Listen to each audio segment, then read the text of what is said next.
Welcome into the WRMN News. I'm Dennis Green. A winter storm turns Itasca into a winter wonderland. More snow and cold expected this week. A son charged with fatally beating a father in Schaumburg, and a man dies after being struck by a metro train. People are helping people. West Suburban Community Pantry nourishes connections. Will focus the Daily Herald's Neighbors in Need. And our top story, transit questions tackled. Nonstop Route 53 work, missing trees, and speeders. Oh my. Marnie Pike has the latest. Today, it is going to be a high of 28 with a low of 15 as snow continues to cover the area. Tomorrow, we get a little peek of the sunshine with a high of 25 and a low of 19. And Wednesday, a high of 31 and a low of 1 degree with expected flurries. Thursday, the sun comes out, but the temperature continues to drop for a low of 4 and a high of 17. Elk Grove Village Leo and Lions Club are holding a holiday house decorating contest for village residents next month. Decorated houses, apartments, and condos will be judged in one of the 4 categories: best creative use of decorations, best theme display, best overall holiday decorations used on an apartment and condo, and best overall holiday decorations used on a house. For questions or to enter the contest, email your name, address, and number to lionbarbara@comcast.net. All entries must be received by Saturday, December 6th. Work to install a roundabout on LaFox Road west of Geneva is expected to continue in 2026. LaFox between Kesslinger Road and Route 38 reopened to traffic with a new lane configuration on November 18th, according to Kane County Division of Transportation Office. The new curved alignment accommodates necessary stormwater detention. In addition, the work is expected to help traffic flow more efficiently to the metro station once the full project is complete. Work planned for the 2026 will shift traffic onto the newly constructed portions of Bunker Road north of the Union Pacific Railroad tracks. The temporary routing will allow crews to close the intersection at Kesslinger and Bunker Roads to construct the new roundabout. This weekend's relentless snow caused some anxious moments for organizers of Itasca's annual Winter Wonderland event, held Sunday at the newly upgraded Usher Park. Mary Fanlino, executive director of the Itasca Park District, said, "Oh, I kind of freaked out. We were worried we might have to cancel it. But now it's so exciting to have some snow on the ground. It really makes everything look a little bit more magical." The event, in its 4th year, was highlighted by a visit from Santa and Mrs. Claus, who arrived with the police and fire department escort, and the annual tree lighting. Visitors sipped hot chocolate and ate cookies while enjoying performances by inner prestige dancers and Dickens carolers, or posed for pictures with holiday characters like Frosty the Snowman. A holiday market featuring numerous vendors was a new addition this year. The free event also had stations for collections of unwrapped toys for Toys for Tots and non-perishable goods for the Itasca Food Pantry. And speaking of food pantries, when we come back, people helping people. West Suburban Community Pantry nourishes connections, a focus that the Daily Herald has called Neighbors in Need. Head on over to the Daily Herald at dailyherald.com to find out more. I'm Dennis Green. This is the WRMN News. I'll be right back after this.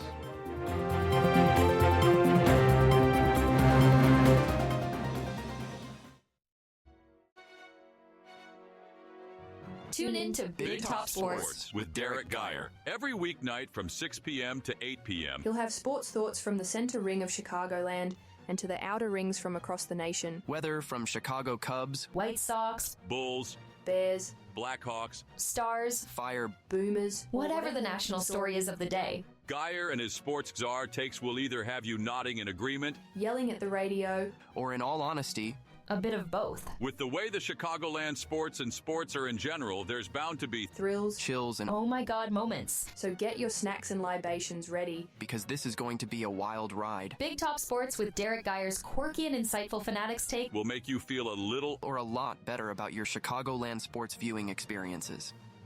Tune in to Big Top Sports with Derek Geyer. Every weeknight from 6 p.m. to 8 p.m. If a Lenovo computer for your business is on your holiday list, don't shop around. Just go directly to the source, Lenovo.com. It's your last chance to get exclusive deals on the PCs you want for your business, like the ThinkPad X9 14 Aura Edition and Yoga 7i 2-in-1. So avoid all that shopping chaos and price comparing, and just go directly to the source, Lenovo.com, where PCs are up to 35% off. That's Lenovo.com.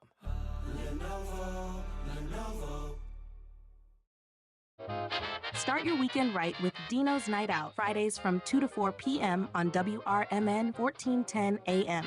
Dino covers what's hot across the Fox Valley, from live shows to food fests and everything in between. Proudly sponsored by the legendary Arcada Theater at 105 East Main Street in St. Charles. Your home for unforgettable concerts, comedy, and more. Tune in on WRMN 1410 AM or stream at WRMN1410.com. Dino's Night Out, your guide to the weekend vibe.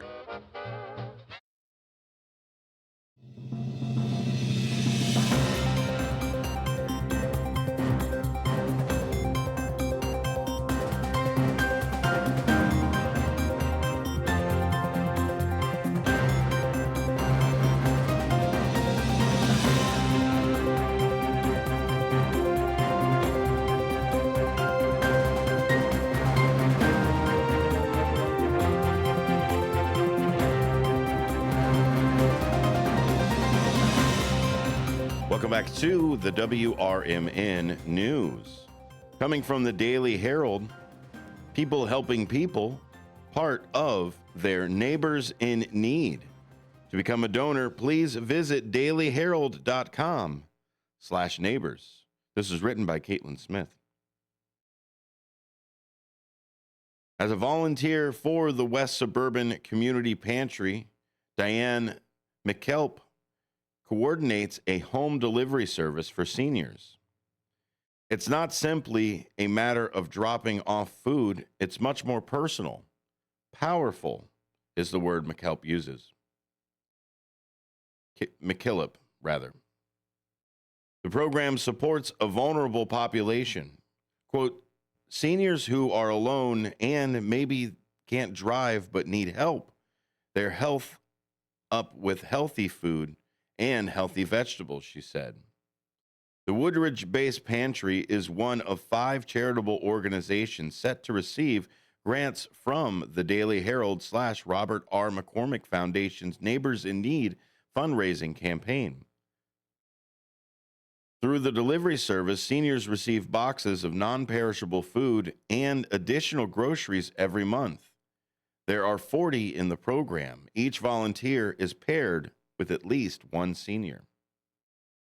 McKillop said, there has never been a time when I have been in an apartment or with one of our seniors where I haven't been welcomed into their home and asked to sit down and talk for a minute.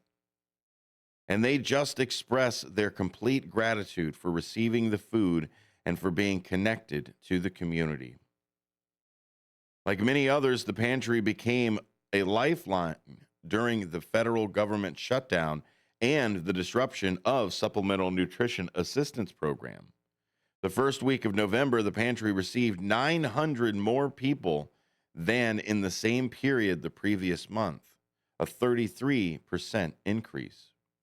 The pantry increased its hours and added more appointments to try to accommodate more people. It's also encouraged organizers of food drives to focus on one item, say peanut butter, to help reduce sorting needs and replenish its online inventory.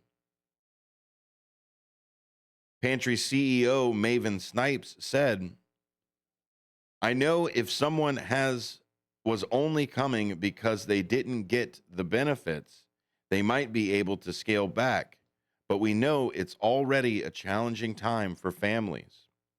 The holidays are already harder, so we think we'll see an increase that we'll seeing over the last couple months."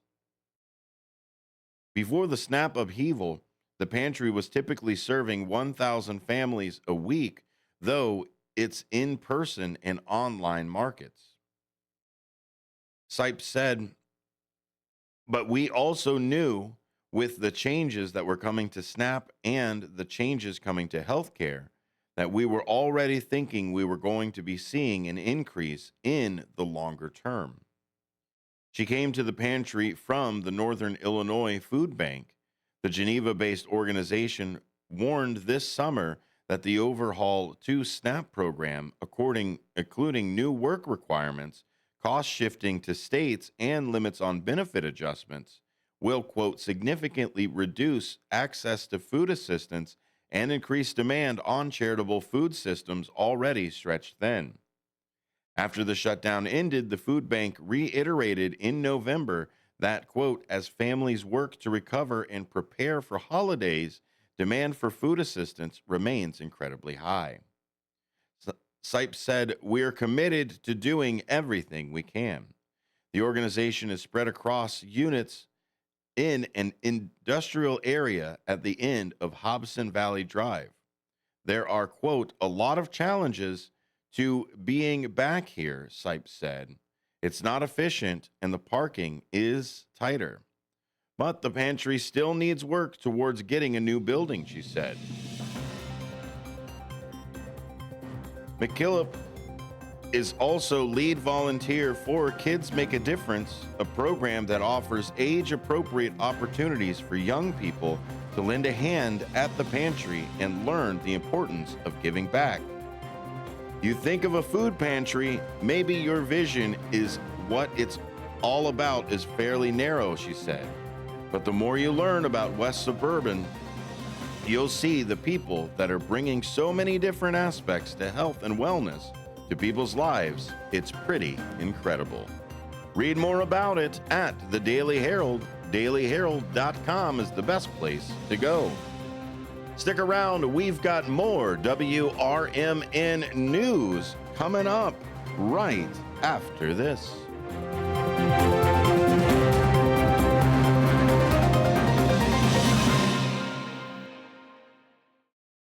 I'm Trey Westerberg on 1410 WRMN Elgin, proudly serving the Fox River Valley. This update brought to you by Rain-X. The DuPage County Board has voted to censure County Clerk Jean Kasmerick, citing her refusal to follow basic financial rules. The vote was 15-1, with Dawn Dessart opposing the censure. Board Chair Deb Conroy said the move was necessary to protect public trust, highlighting Kasmerick's alleged failure to follow county accounting principles, missing documentation on purchases, and delayed vendor payments. Kasmerick has filed a countersuit against the board and previously sought a temporary restraining order for overdue vendor payments, which she later withdrew after the funds were paid.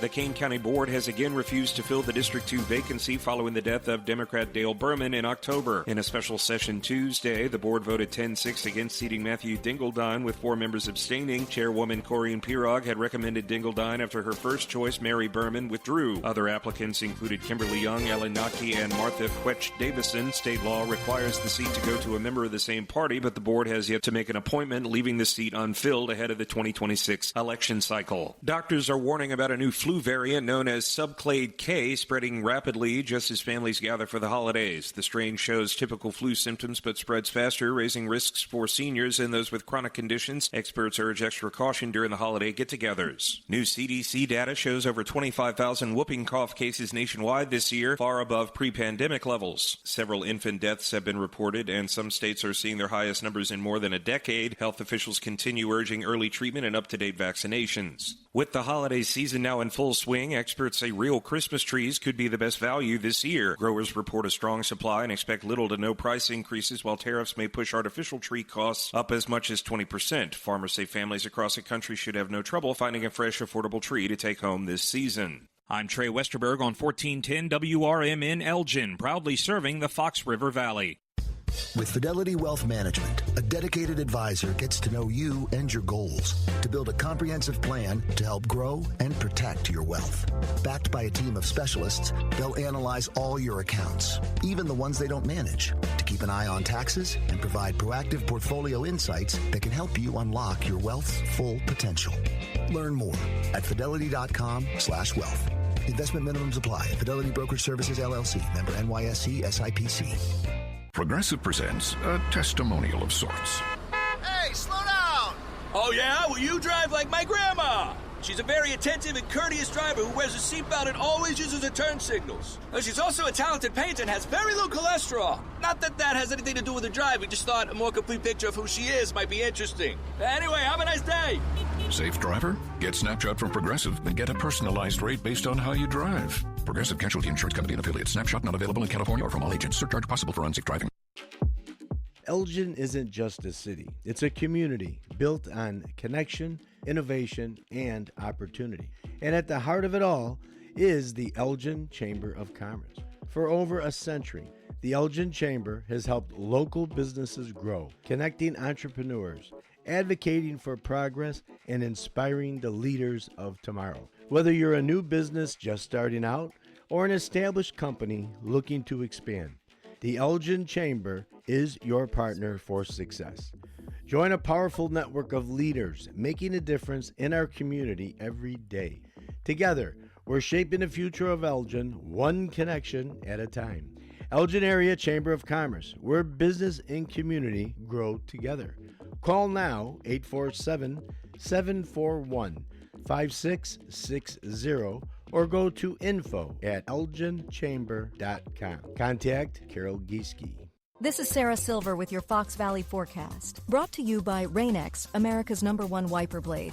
Today, patchy freezing fog before 7 a.m., then snow with a high near 29.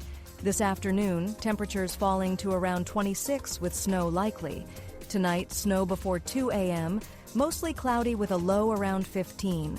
Looking ahead to tomorrow, partly sunny with a high near 24. Currently, it is 23 degrees and overcast. I'm Sarah Silver on the Talk of the Town, WRMN. The holidays are back at Starbucks, so share the season with a peppermint mocha. Starbucks signature espresso, velvety mocha, and cool peppermint notes, topped with whipped cream and dark chocolate curls. Together is the best place to be at Starbucks. Find what you love and love what you find at Total Wine and More. There's so much waiting for you. With the lowest prices for over 30 years, find what you love only at Total Wine and More. Drink responsibly, B21.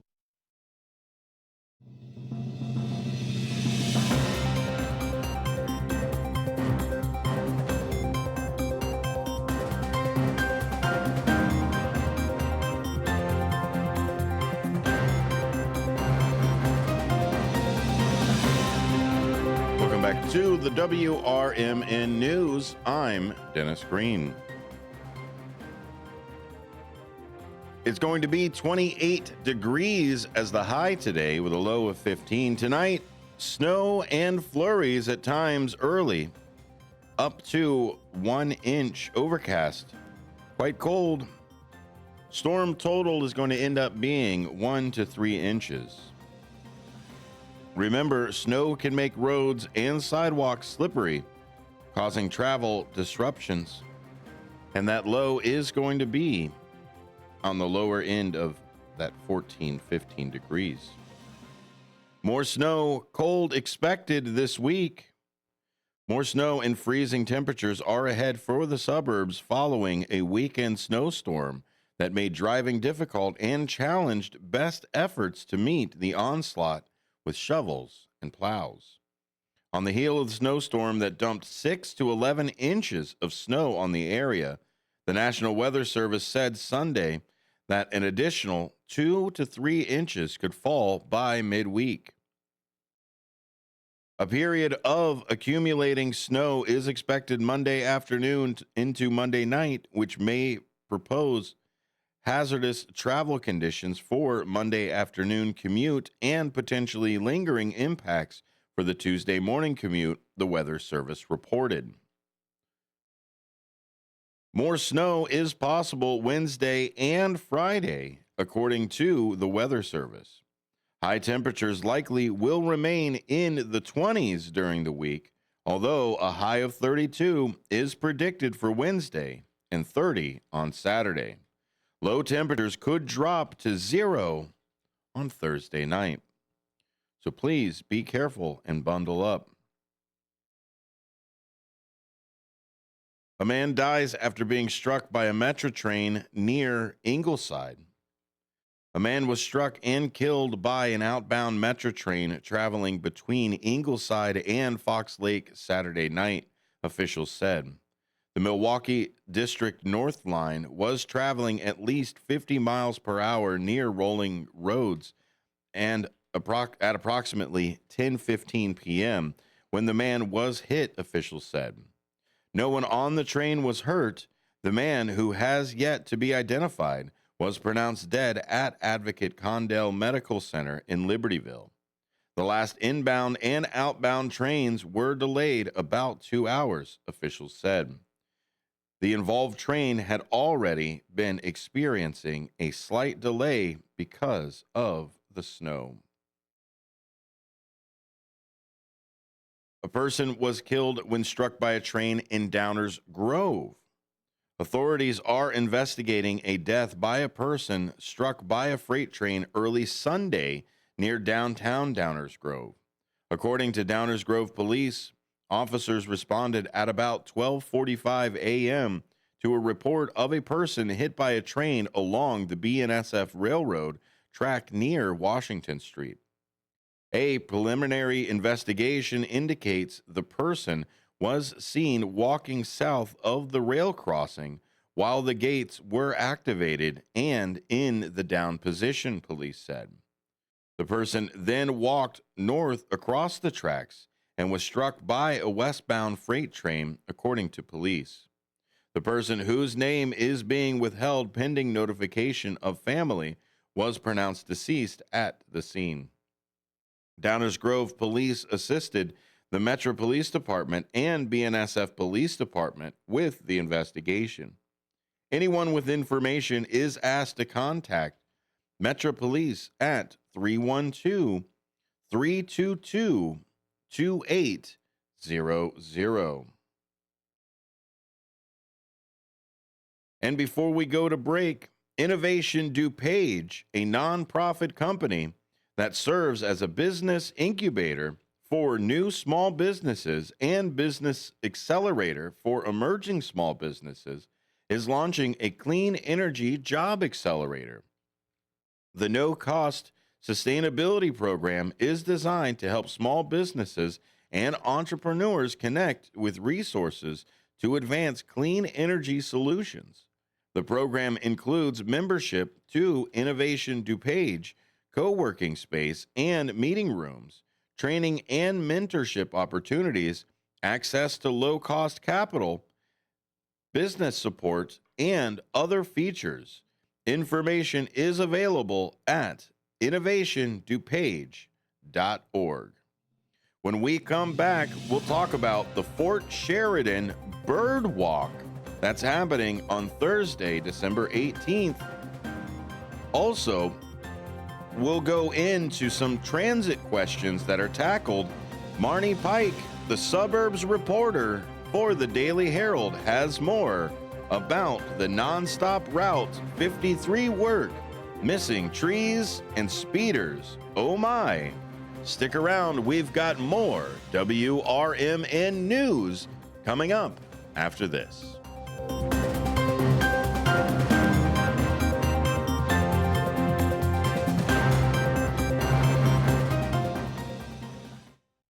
Hi, I'm Ryan Blaney, a third-generation race car driver, and we dedicate a lot of our time to going as fast as possible. My grandpa Lou is the reason why my dad and I started racing, and I'm really proud to follow in his tracks. But when my grandpa was diagnosed with Alzheimer's, it was a very unexpected bump in the road for us.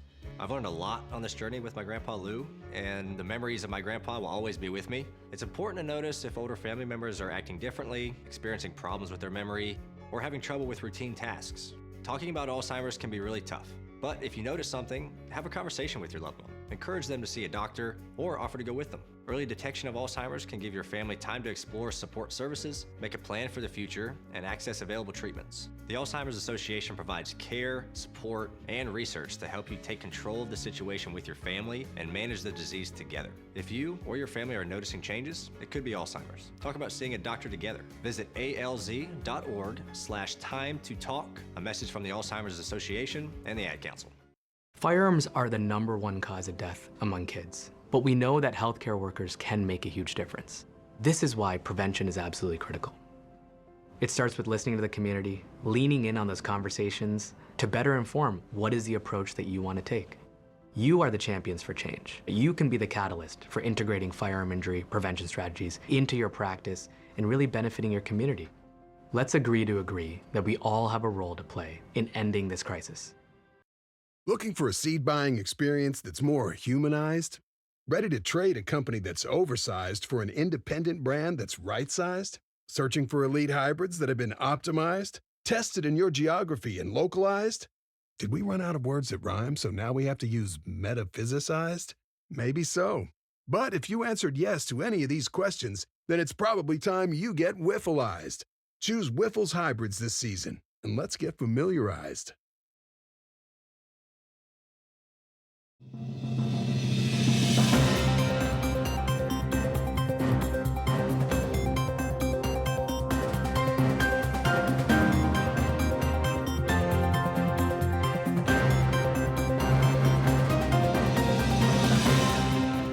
Welcome back to the WRMN News. It's currently 43 past the hour. 27 degrees is our high for today with a low of 14. Snow happening this evening.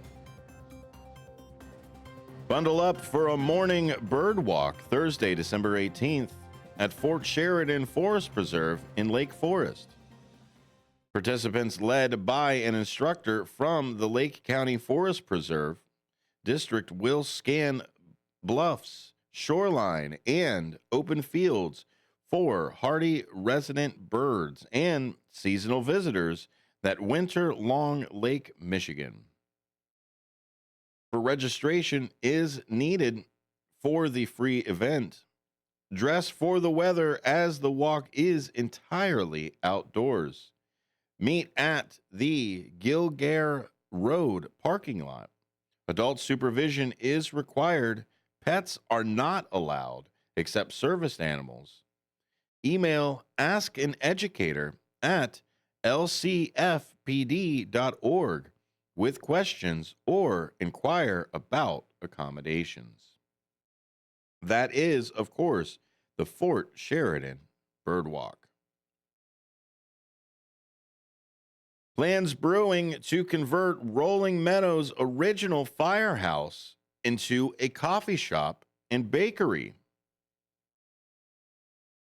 The shuttered firehouse in the heart of Rolling Meadows could become a coffee shop, bakery, and event space that serves as a community hub to work, meet, and gather, under plans revealed by city officials. The city has a tentative deal for an adaptive reuse of its original downtown Fire Station 15 that would turn the 67-year-old brick building into, quote, a place of hospitality, according to the proprietors of the proposed Abide Coffee and Bakery. The name Abide means to dwell, remain, or stay. Abide is designed as a space where families, professionals, and neighbors can come together and stay a while. Husband and wife business owners Michael and Emily Schumann of Arlington Heights wrote in their proposal to Rolling Meadows officials. The name reflects our hope that Abide will become more than a cafe. It will be a hub for comfort, conversation, creativity, and community life in Rolling Meadows. The city plans to sell the two-story, 10,800 square foot building at 3111, 3113 Meadow Drive to the Schumanns for $250,000. The couple then plans to pour $1.4 million to transform the first floor, the old bays where fire trucks used to park, with food and beverage preparation areas, space for retail sales, and customer seating. They describe the interior design as, quote, timeless European farmhouse aesthetic. Menu offerings range from beverages like espresso, pour-overs, and teas to baked goods made in-house like cinnamon rolls, scones, and muffins. Other breakfast items like quiches, sandwiches, artisan toast, and bowls are on the menu too. Outside, a tree-lined patio with shaded pergola and cafe lighting is planned in front, while the smaller patio will be on the side of the building. Future plans on the second floor call for a leasable office space, counseling suites, and event rental areas, but the whole building will be brought up into code-compliant condition right away, officials say. The installation of a fire alarm system, sprinklers, and elevator.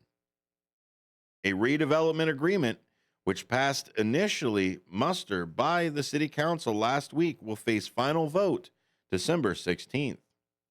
Contains provisions to ensure the city retains control of the property of the project isn't completed as planned. Michael Schumann, a licensed professional counselor and photographer, and Emily, a dietitian, are working with Elgin-based Viator Coffee as their coffee bean supplier. Mentor Lou Rubin, who has opened 4 hometown coffee and juice cafes on the North Shore, and Win-Win Redevelopment, a contractor with experience in historic building renovations. The coffee shop is scheduled to open in about a year. When we come back, the transit questions are tackled by Marnie Pike of the Daily Herald. Stick around. Nonstop Route 53 work, missing trees, and speeders. Oh my.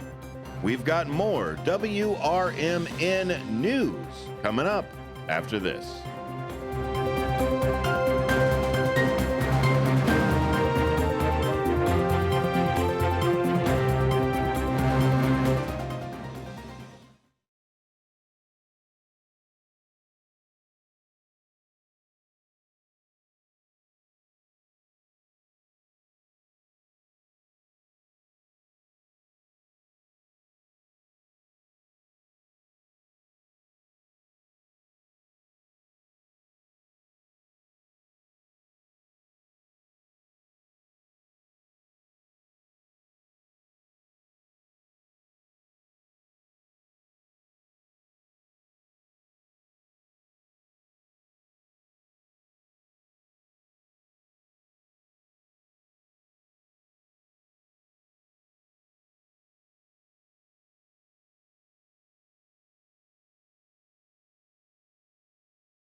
Respect. Visit caneseniorcouncil.org or call 630-338-0999 today.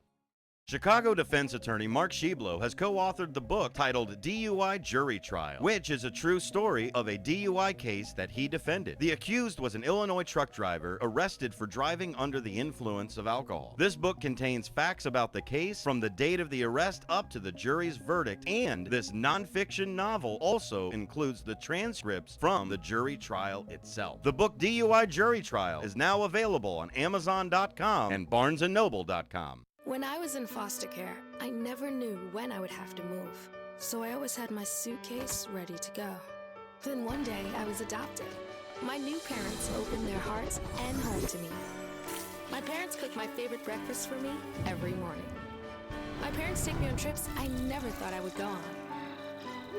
They gave me a home and an even better reason to use that suitcase. My parents aren't perfect, but they're perfect for me.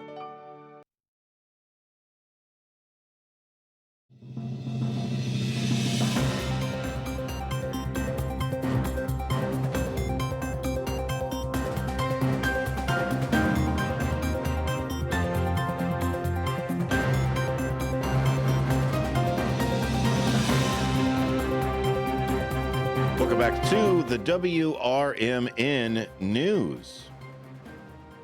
Coming from the front page of the Daily Herald, head on over to dailyherald.com. Our friend Marnie Pike writes, Thanksgiving is over, but we're still thankful for readers like you. In that spirit, here are answers to 3 transportation questions from suburbanites. Keep them coming.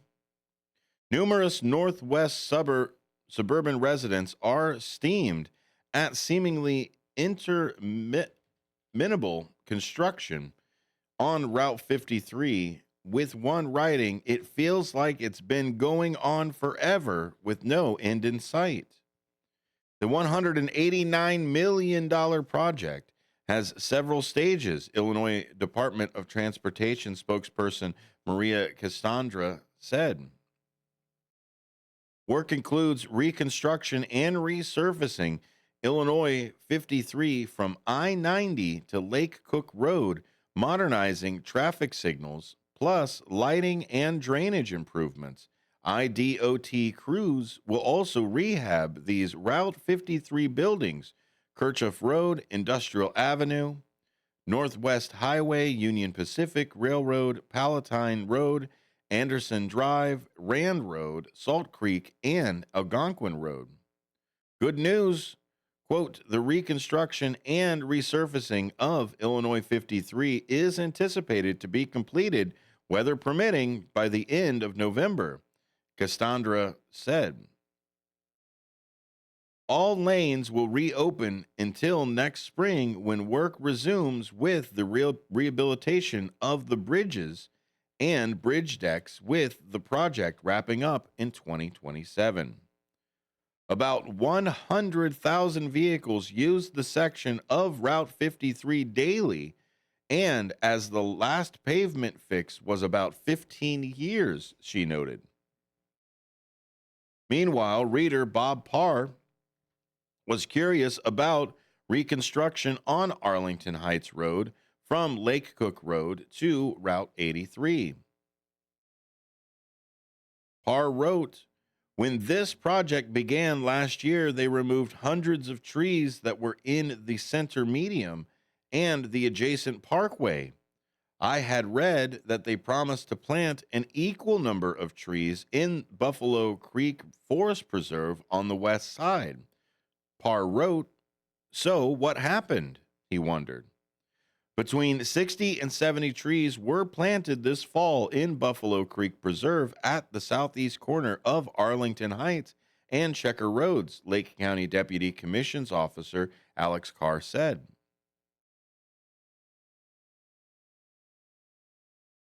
The median had to be removed in order to reconstruct the pavement and storm sewer system, while simultaneously keeping lanes open to traffic during 2 years of construction. Trees had to be removed, and replanting them there was problematic, Carr explained. The grass native mix will be, quote, planted in the median upon project completion that will look nice aesthetically while keeping maintenance costs low, she added. Finally, reader James Kendi and his wife moved to Rolling Meadows from Virginia a year ago and were surprised to find, quote, reckless driving habits and absence of visible traffic enforcement on major area highways. Kidney asked, cars routinely approach 90 miles per hour on highways clearly marked 55 or 70 miles per hour with speed limits. 60 miles per hour speeds are reached on highways marked 40 and 45 miles per hour. Why is there nearly no visible traffic enforcement on the suburb of Cook County? Kidney asked. Officers are out there, Rolling Meadows Police Chief Tony Pelusa responded. The PD, quote, focuses on traffic enforcement for a wide variety of violations throughout our city. This would include our residential streets as well as more heavy traveled roadways. Peluso said, our department dictates a great deal of time in traffic enforcement activity, resulting in hundreds of citations and warnings each year. We take traffic enforcement seriously and balance that activity with providing professional police response on all calls for service.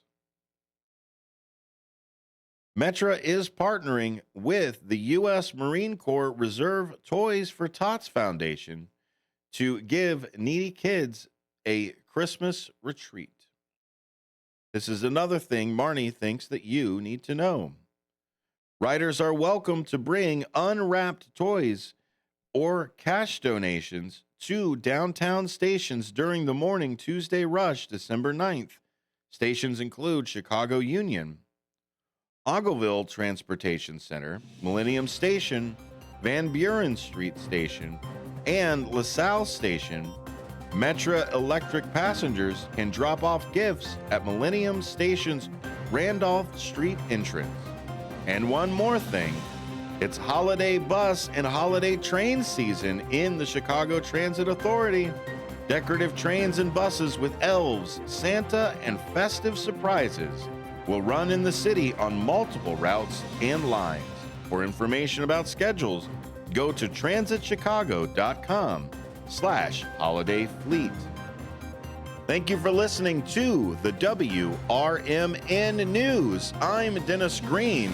Stick around for some more great WRMN programming coming up right after this.